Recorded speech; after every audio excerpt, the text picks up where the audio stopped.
নমস্কার, lifestyle blog with ইশিতায় সবাইকে স্বাগত। এবার আমার যাত্রা ছিল মধ্যপ্রদেশে উজ্জয়িন এবং ইন্ডোরে।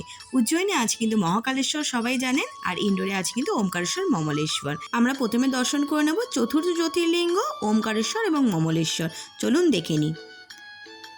হাওড়া থেকে আমি কিন্তু ট্রেনে করে চলে গেছিলাম ইন্ডোর থেকে ওমকারেশ্বর 81 কিলোমিটার, এবং আমি স্টেশনের বাইরে থেকে কিন্তু প্রাইভেট বাসে করে মাথাপিছু 90 টাকা ভাড়ায় কিন্তু আমি পৌঁছে গেছিলাম ওমকারেশ্বর। আপনারা চাইলে প্রাইভেট গাড়িতেও কিন্তু চলে আসতে পারেন ওমকারেশ্বরে। এখানে এটা আমার দ্বিতীয়বার আসা। প্রথমবারেও এসে আমি ভগবানের দর্শন পাইনি, এবারেও দ্বিতীয়বারেও এসে এই অবস্থা। ওয়েদার এতটাই খারাপ, আমিও তেমনি আমার জেদে ছিলাম যে আমি দর্শন করেই ছাড়বো, এবং বিগত 4 ঘন্টা ধরে এইভাবে ভিজে দাঁড়িয়ে থেকে অবশেষে কিন্তু ভগবানের দর্শন করেছি। এবং ভিড়টাও আপনারা দেখতে পাচ্ছেন, প্রচণ্ড পরিমাণে এখানে কিন্তু ভিড় হয়। এখানে কিন্তু ভিআইপি দর্শনের ব্যবস্থা আছে, কিন্তু ভগবানের কাছে আমি ভিআইপি হয়ে যাব এই জিনিসটা আমার ঠিক পছন্দ না। তাই আমি 4 ঘন্টা ধরে লাইনে ঠিক দাঁড়িয়ে থেকে কিন্তু আমি গেছিলাম, দর্শন করেছিলাম। যদি ভিআইপি দর্শন আপনারা কেউ করতে চান তাহলে কিন্তু কিছুটা সময় হয়তো কম লাগতে পারে। এই ওমকারেশ্বরে কিন্তু বিন্ধ্য পর্বত মহাদেবের অনেক তপস্যা করে কিন্তু মহাদেবকে এখানে প্রাপ্তি করেছিলেন, এবং মহাদেব কিন্তু এই জ্যোতির্লিঙ্গ দুভাগে বিভক্ত, একটি মমলেশ্বর, একটি ওমকারেশ্বর। তাই আপনারা যদি কেউ একটি জ্যোতির্লিঙ্গ দর্শন করেন তাহলে কিন্তু হবে না, এই দুটো মিলিয়ে কিন্তু একটি পূর্ণ জ্যোতির্লিঙ্গ। তাই ওমকারেশ্বর দর্শন করলে অবশ্যই কিন্তু মমলেশ্বর দর্শন করবেন, বা মমলেশ্বর জ্যোতির্লিঙ্গ দর্শন করলে অবশ্যই ওমকারেশ্বর দর্শন করবেন। আমার তো দর্শন হয়ে গেছে, আপনারাও দর্শন করে নিন। তখন বেশ অনেকটা বিকেলই হয়ে গেছে, তবুও ভিড়টা দেখুন কতটা। আর এখানে কিন্তু নর্মদা নদী ওং আকারেই কিন্তু রয়েছে। এই নদীতে কিন্তু বোটিংও করে, আপনারা চাইলে কিন্তু বোটিং করতে পারেন। তারপর কিন্তু আমি চলে গেছিলাম মমলেশ্বরে। তখন কিন্তু ওয়েদারটা ভালো ছিল। মমলেশ্বরে কিন্তু অত বেশি ভিড় ছিল না যতটা ওমকারেশ্বরে ভিড়টা ছিল। এই মমলেশ্বর মন্দিরের নিচের দিকেই কিন্তু রয়েছে মা নর্মদার নদীর ঘাট, আপনারা কিন্তু অবশ্যই সেখানে যাবেন। এবং তাছাড়াও এখানে এই নর্মদেশ্বর শিবলিঙ্গ কিন্তু বড় ছোট সমস্ত রকমের পাওয়া যায়। এই নন্দীমুখী গৌরীপটটা খুব সুন্দর দেখতে। এছাড়াও এদের পাথরের উপর কাজ খুবই নিখুঁত এবং খুবই সুন্দর। এখানে ওমকার এবং মমলেশ্বর দর্শনের পরে কিন্তু আমি চলে গেছিলাম উজ্জয়িনে। এই ওমকারের বাস স্ট্যান্ড থেকেই কিন্তু আবার উজ্জয়িনের জন্য প্রাইভেট বাসে করে আমি চলে গেছিলাম কিন্তু উজ্জয়িনে মহাকাল মন্দিরে। উজ্জয়িন মহাকাল মন্দিরে কিন্তু আপনারা যদি ডাইরেক্ট যেতে চান তাহলে কিন্তু হাওড়া থেকে কিন্তু আপনারা ডাইরেক্ট ট্রেনে করে উজ্জয়িন জাংশনে চলে আসতে পারেন।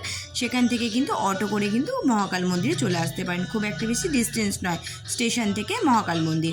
ভোরবেলা যদি মহাকালে ভস্ম আরতি দেখতে চান তাহলে কিন্তু একদিন আগে আপনাদের টিকিট কালেক্ট করতে হবে। এই ভারত মাতা মন্দিরের পিছনে সন্ধ্যা 8টা থেকে লাইন দেওয়া চালু হয় পরের দিনে ভস্ম আরতির টিকিট সংগ্রহ করার জন্য। আর আপনারা যদি অনলাইন থেকে টিকিট আগে থেকেই পেয়ে যান তাহলে তো কোনো দরকারই নেই এই লাইন দেওয়ার, ডাইরেক্ট যেদিনকে ভস্ম আরতি সেদিনকেই চলে যেতে পারবেন। কিন্তু যারা পাবেন না অনলাইনে তাদের কিন্তু অফলাইনের এই ব্যবস্থা করা আছে।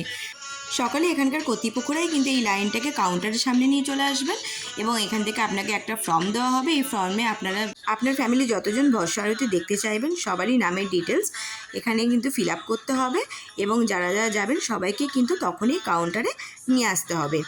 ওনারা স্ক্যান করে সঙ্গে সঙ্গে আপনাকে সেই টিকিট দিয়ে দেবেন ভস্ম আরতি অ্যাটেন্ড করার জন্য। এবং এই ভস্ম আরতির ভিডিও কিন্তু আমার ইউটিউব পেজে আগেও দেওয়া আছে, আমি লিঙ্কটা ডিসক্রিপশান বক্সে দিয়ে দেবো, আপনারা চাইলে অবশ্যই দেখতে পারেন। এছাড়াও এখানে সবচেয়ে বেশি এটা নজর কাড়ে সেটা হচ্ছে মহাকালেশ্বরের করিডোরটা অপূর্ব সুন্দর দেখতে। এছাড়াও আপনারা এখানে কিন্তু কালভৈরব দর্শন করবেন। 51 সতীপীঠে একটি সতীপীঠ কিন্তু গড়কালিকা মন্দির, অবশ্যই কিন্তু গড়কালিকা মাতার এখানে দর্শন করবেন, পুজো দেবেন। তারপরে আমি চলে গেছিলাম রামঘাটে, যেখানে কিন্তু কুম্ভ মেলা হয়। এবং তারপরে আমি চলে গেছিলাম মঙ্গলনাথ মন্দিরে। এখানে মহাদেবের ঘাম থেকে কিন্তু মঙ্গলের জন্ম হয়। এটি একটি মাত্র মন্দির যেখানে কিন্তু মাঙ্গলিক দোষ কাটানো হয়ে থাকে। আপনারা যদি চান মাঙ্গলিক দোষ কাটাতে তাহলে কিন্তু এখানে অবশ্যই আসতে পারেন। এখানে কিন্তু মহাদেবের বাহন হিসাবে আপনারা ভেড়াকে কিন্তু দেখতে পাবেন। এবং তারপরে কিন্তু আমি চলে গেছিলাম সন্দীপনী আশ্রম, যেখানে কিন্তু কৃষ্ণ, বলরাম এবং সুদামা শিক্ষা লাভ করেছিলেন। এবং তারপরে আমি চলে গেছিলাম বটসাবিত্রী মন্দির, এবং সবশেষে বড় গণেশ মন্দির। এই বড় গণেশ কিন্তু উজ্জয়িন মন্দিরে খুব কাছে। সন্ধ্যাবেলায় গেছিলাম হরসিদ্ধি মাতা মন্দির। আপনারাও গেলে কিন্তু সন্ধ্যাবেলার দিকে এই মন্দিরটি ভিজিট করবেন, কারণ 6টা থেকে কিন্তু এই মন্দিরে এই গাছ প্রদীপগুলোকে জ্বালানো হয়ে থাকে। খুব অপূর্ব দেখতে লাগে এই দৃশ্যটা। মধ্যপ্রদেশের তীর্থভ্রমণ আপাতত আমার শেষ হয়ে গেল। ভিডিও কেরম লাগলো অবশ্যই জানাবেন, লাইক শেয়ার সাবস্ক্রাইব করে পাশে থাকবেন। Tata bye.